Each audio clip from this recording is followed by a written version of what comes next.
Hello, I'm Greg Hunter, and this is a special USAWatchdog.com Labor Day update. Now, I usually do a weekly news wrap-up on Friday, but so much has happened over the weekend, so many updates I think you need to know about. I'm doing a special update presentation for you. And first up, I want to talk about the Middle East and Israel and Iran. There's no bigger story out there. I know you're not hearing a lot about it, but tensions are boiling between those two countries. And yesterday, the Prime Minister of Israel, Benjamin Netanyahu, was calling for the world and its allies, mainly the U.S., to set a, quote, clear red line over Iran's nuclear program. Now, Iran says that its program is for the peaceful production of energy. Many in the West say, no, it's not, including Israel.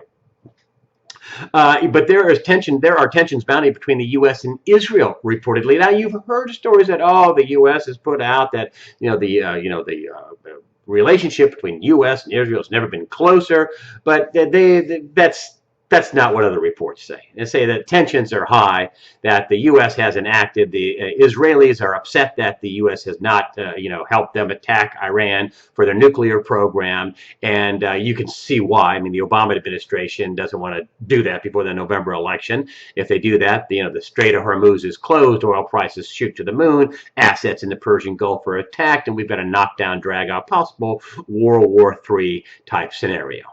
Now, you can see why I'd want to put that off. But the Israelis say, hey, we're being threatened. They could get nuclear weapons, and there you have it. The tensions are mounting over not just what to do, but when to do it. And the Israelis want an attack on Iran's nuclear program sooner than later. Also, I reported last week that, Depka.com was reporting the Russians were cutting and running and leaving Syria. Well, Press TV, Depka.com is an Israeli news source. Press TV is an Iranian news source. Press TV says, no, nope. Got a quote from a Russian general saying, we're not leaving. We're not stopping military operations. My take on this, could the Russians have moved ships out of the port of Tartus? That's their big base on the Syrian coast. That can handle nuclear subs and big ships. Are they moving some of their ships? Sure, I think they are. And but what's the reason for that? Are they running, or are they protecting their assets? And I say probably they're protecting their assets. I mean, ships in port are vulnerable. They have a full-blown civil war going on over there, and maybe the Russians want to protect those assets. I mean, ships in port are vulnerable. Think Pearl Harbor. Now, that's no Pearl Harbor, but still, if the ship gets sunk in at port, you can't use that port. So it apparently the Russians are not leaving. I mean, I didn't think so either.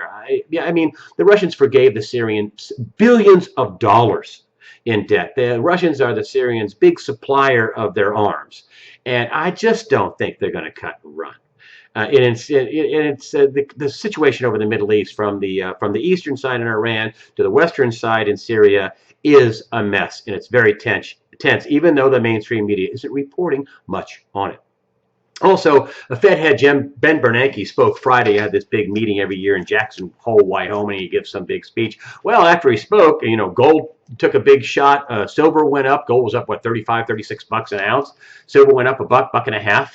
And here's why I think it went up. And I'm just going to read you this short passage from Ben Bernanke's speech after Jackson Hole. And he says that the cost of non-traditional policies appear manageable. That's all this bond buying and 0% interest rates until past 2014. He goes on to say, implying that we should not rule out further use of such policies if economic conditions warrant. Economic conditions warrant. I told you that there was a big bank, Morgan Stanley, that's rumored on the internet to be in trouble. Well, now there's some more flush on that rumor, and Jim Willie at Golden Jackass is supplying the flush. Incidentally, a lot of these stories I'm talking about are in Hunter's top stories on the right-hand side of the site. You can get more detail. But he says basically that, Morgan Stanley, it got caught with his pants down with interest rate swaps. You can also check that with the comptroller of the currency at the end of last last year, something like $50 trillion in over-the-counter derivatives. A lot of those are interest rate swaps, according to Paul Craig Roberts. About 80% of these held are interest rate swaps. There's more than 700 trillion, according to the Bank of International Settlements. Some people say it's a quadrillion and a half or 2 quadrillion. Anyway, the numbers are huge. The long and short of it is, Jim Willie says, hey, listen, they're in trouble over interest rate swaps, Morgan Stanley, and he says they're, quote unquote, dead meat, that they're dead meat. And so, there's plenty of other banks, that are in trouble. I don't know if they're in insolvency troubles, but they're in trouble, like J.P. Morgan with their London whale trade. That stuff just doesn't stop. It's now up to what it's been reported is it's around $6 billion in losses, and plenty of other, bad things going on. Which brings me to Jim Sinclair. Now, he sends out an email, sent one to me, saying that Monty Gould, one of the guys that writes on jsmindset.com, says, hey, he thinks that the world is getting ready for, the central banks are getting ready for some global money bomb drop, some bazooka, the U.S., the UK, China, the ECB, Japan. They're getting ready for a big, money bomb drop. And, if you just take the Bank of International Settlements number of 700 trillion in derivatives, and this is a dark pool of unregulated money. You don't take a lot to make somebody insolvent. Small move with $700 trillion in derivatives that could, blow somebody out in a heartbeat. They're thinking about they're going to have some kind of big monetary bomb, some big money drop, some big action by these central banks. Sinclair also says that gold's going to $3,500 an ounce and beyond. And before you go, oh, come on.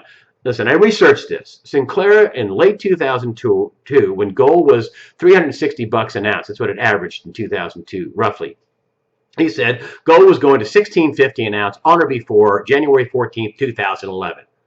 Well, he missed. Went to $1,650 around June of 2011. As far as I'm concerned, he may not have hit that bullseye dead center, but he hit the red. He hit the bullseye.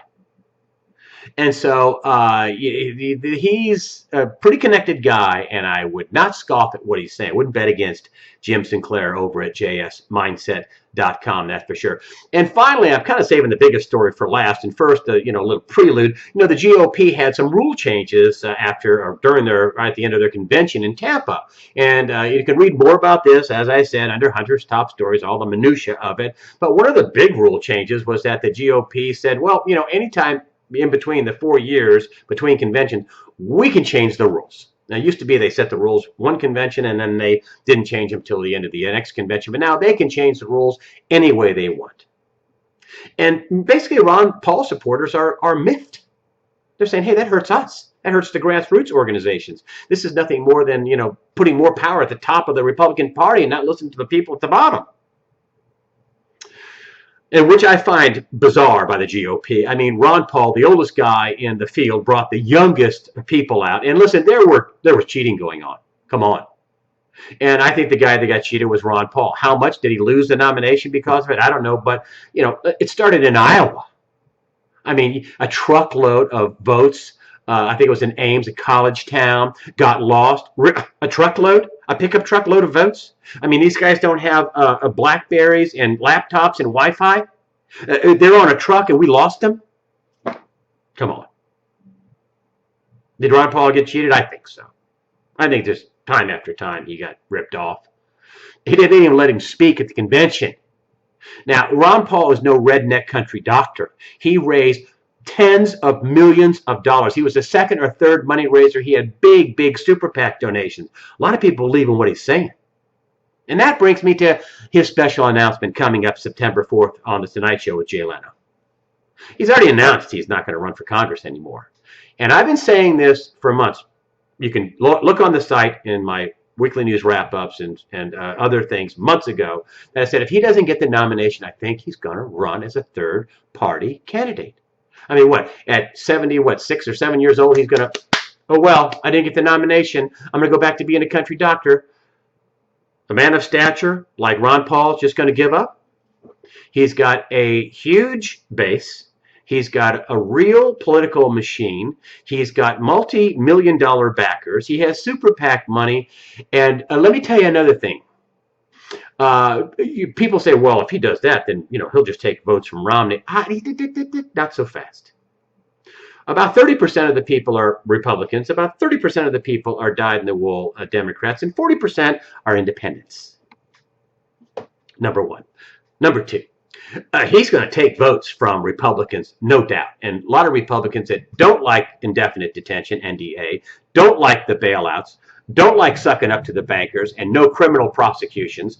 And I know it's in the GOP platform to audit the Fed and take a look at a gold standard, but is that real? I don't know. On the other end of the spectrum, let's take a look at the Democrats, the dyed-in-the-wool liberals. Let me tell you, the NDAA was signed by President Obama. That allows for the indefinite detention of Americans, American citizens. And the American Civil Liberties Union, the ACLU, called what Obama did, signing this into law, a stain on his presidency. You cannot get more liberal than the ACLU. You can't. I'm sorry. I think they're right, incidentally. It is a stain on his presidency for him signing that into law. He's a constitutional attorney, and it's totally against the Constitution.